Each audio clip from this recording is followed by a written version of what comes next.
Welcome to Val Media Labs. Last year, X-Men 97 came out, and to honor Gambit after he made the ultimate sacrifice in that season, I wanted to make something to honor him. And I'm not a modeler by any stretch of the imagination. I'm trying to be. I'm trying to learn. I've been learning for the last year or so. So today's video is to show a model that I designed to honor him last year. And how I wanted to fix it up just a little bit of an upgrade to it with some of the things I have learned this year just to make it a little bit better. So this is the playing card I designed last year. It says the name's Gambit Mon Ami. Remember it. His quote from the show, obviously. And it's a playing card because it's Gambit, right? And I used his logo from the comic books just to add that on there. And I like the way it came out. Now, there was some problems that I had with this because I created this in TinkerCAD for the most part to make the STL. And like the inside of the shape of the card, there's some little bits that are just not even. This little piece right here, for whatever reason in TinkerCAD, I could not get to populate. So it just would not show up in the slicer to print. Then when I printed it, I wasn't really used to using ironing in Orca slicer or in any slicer for that matter. So there's some roughness to it. And just overall, even though I'm really happy with how the card came out, I wanted to kind of improve on it. And also this, I have it popping out a little bit, right? And I was like, you know what? I think I would like this better if it was flushed onto the card and using the build plate to kind of give it a nicer looking texture on the lettering, right? On the playing card itself. And also, so you can hold the playing card. So like, yes, you can hold the playing card like this right now, but you can definitely feel the height difference, right? So I wanted to change it up a little bit, and that's what I did. So today I'm going to go over the whole process, what I did this morning to make my improvements.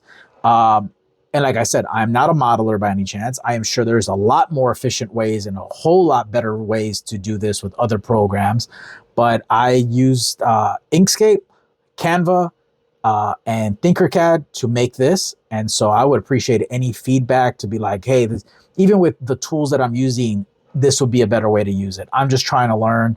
This is no way for me to be like, this is the end all way to, make this thing. Not at all. So the rough version I made first this morning for the upgrade is this one. And then this is the final version of it, right? I wanted to add that white stripe back on there.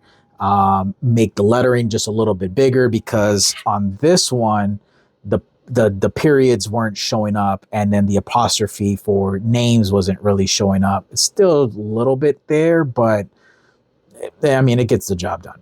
But I'm really happy on how this came out. The texture, everything easier to hold, much more efficient, and the border is even. So let's go ahead and go over the steps that I did. Again, forgive me for my roughness on this, but I'm going to take you on a step-by-step of how I did this. So step number one is to create the outline of the playing card itself. I use Inkscape to design a lot of the things that I make, and I use ChatGPT, to be honest, to tell me the step-by-steps on how to do things, because I'm not too familiar with Inkscape and I'm still trying to learn this stuff. And so I asked ChatGPT, I want to design the outline of a playing card in Inkscape. How do I do this? So it tells me open up Inkscape. We're going to go to File, Document Properties, which I already have done since this is already the outline that we're going to be using. But I would go to Document Properties, make sure that the width and the height, the width for a poker size standard playing card, 63.5. The height would be 88.9. And then we want to draw the card shape. So we would have selected the rectangle tool, which we can select by hitting F4. And then that would show up. And then you would just click on the canvas, drag it from edge to edge to create that rectangle size. And then up here, you would put the exact measurements of that rectangle. So we would have put, again, 63.5 for the width, for the height, 88.9. Then we would go to, we would hit Shift Control F. So we can go to fill and stroke. Under fill, you want to make sure that is no paint. We want no fill. And under stroke style, we want to do an outline with a reasonable width, and it suggested 1 pixel, so that's what I did. The next thing we wanted to do was add rounded corners. So with the rectangle still selected, you look at the top toolbar right here, and you find the RX and the RY, and you set it to 3 millimeters. And if you want more rounded corners, you just increase those values. Step number 4 is to adjust and finalize. So with the rectangle still selected, we will go to Object, Align and Distribute, and just make sure that it is centered on the vertical axis and on the horizontal axis, this one and this one. And then we want to go ahead and just save it as an PN. You can save it as an SVG for further editing in the future, but export it as a PNG because that's what you're going to need. Now, for the graphics, I always use Canva to design everything. I just downloaded the Gambit logo from the internet, uploaded the image to Canva. I use Canva's elements that they already had. I just got Ace of Spades, or a spade, I'm sorry, to add to the file. And then I use the text that I use in the updated version was Territ. What was it? What was the name? Territ. I'm not gonna pronounce that correctly, but you know, I just figured, you know, it is reminiscent of a tarot card, and you know, playing cards, and Gambit's from down south, so I just kind of figured it all made sense, and that's the reason why I'm using this specific font. And then I just, you know, put the names, then put the logo, then Mon Ami, remember it, and then I just added these A's to it as well, and made sure everything was aligned. And then I exported it with a transparent background, and we want to save it as a PNG.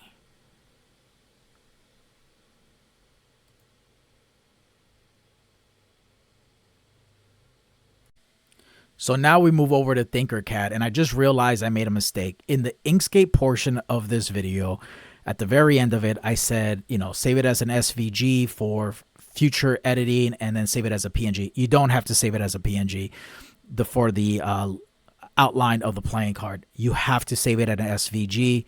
That's what works in, that's the file format you're going to be using in TinkerCAD. But in Canva, there is an option to save it as SVG, the graphic itself. That's not going to work for what we're trying to do in TinkerCAD. I know it can be a little confusing.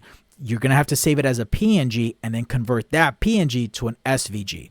So this is what happens. If you try to import the SVG that you save straight from Canva, this is how it comes out. It's just if I open up the SVG that I download from Canva, this is how it pops out. Obviously, this does us no good, right? But if we download,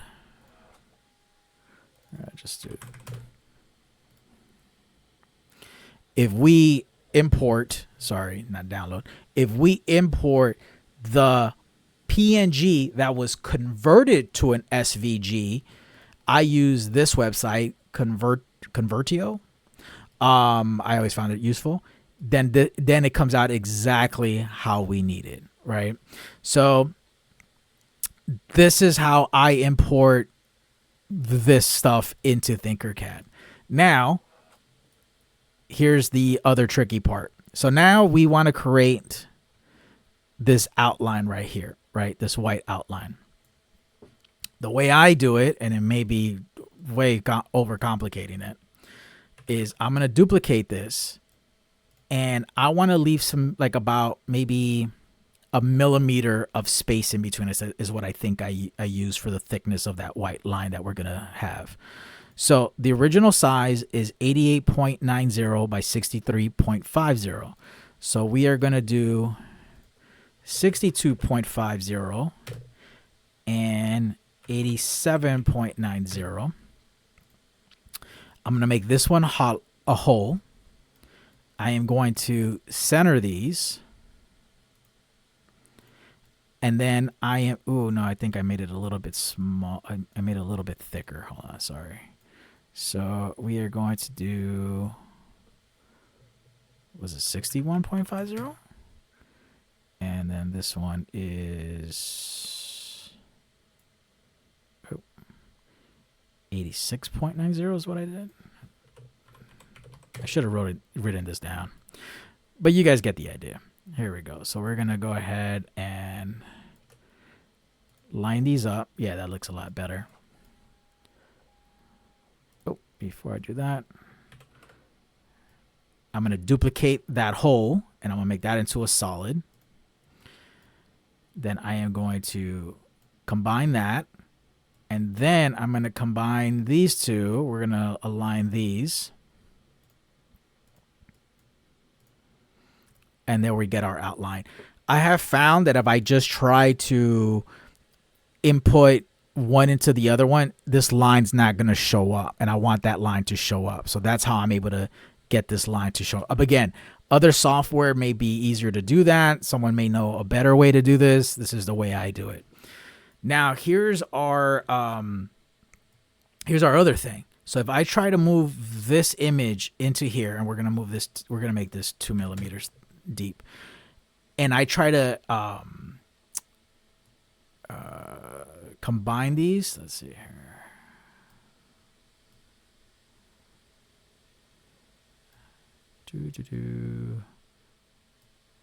Okay. If I had tried to combine these, this is what happens. It disappears. We don't want it to disappear. So the way we fix that from happening is we take a hole. Again, we're going to align these. Again, this may be overcomplicating, but this is the only way I've been able to figure this out. And then the whole part, we are going to move it up 2 millimeters. So as you can see, the whole part is right above the whole versus the whole part. And then I'm going to combine those. And it looks like nothing's happened, right? But then if we combine these,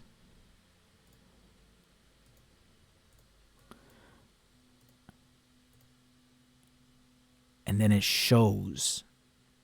It's crazy. I don't know why that does that, but that's the only way I'm able to get an image to be shown like that. I did the exact measurements over here for what I needed, but sorry, I got the printer going on in the background. But there we go. And then we just export this as an STL, put it into Orca Slicer or Bamboo Slicer, whatever slicer you have, paint it. I'll show you how to do that right now. So once I open up the STL in my slicer, I'm using Orca Slicer. I go to color painting. I click fill. I'm going to make sure that, because I want the lettering to be white, I click on the lettering, and then I just go step by step until everything gets colored.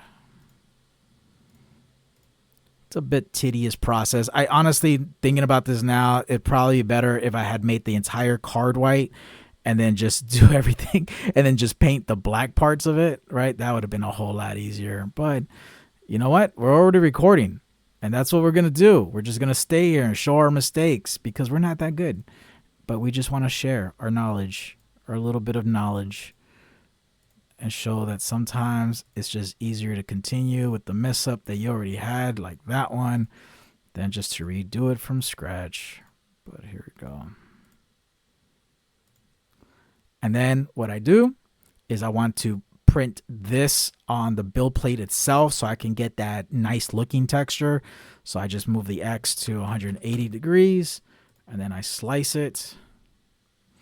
And it's 44 minutes to print the card.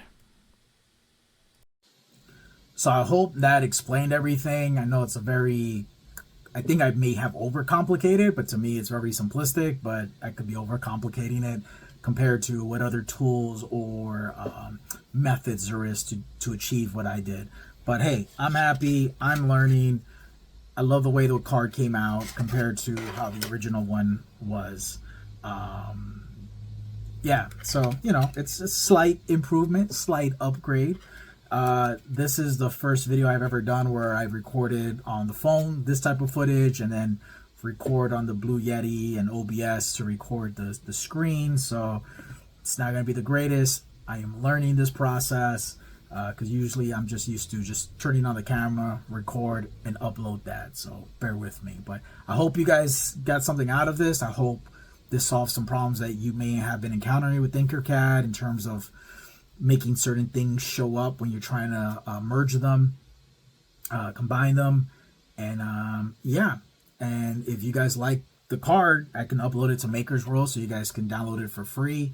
And I think next week I'll probably create a like little stand for this, like the X-Men logo, but we'll see how that goes. I got a couple other videos I need to make before that. And hope you guys enjoyed this.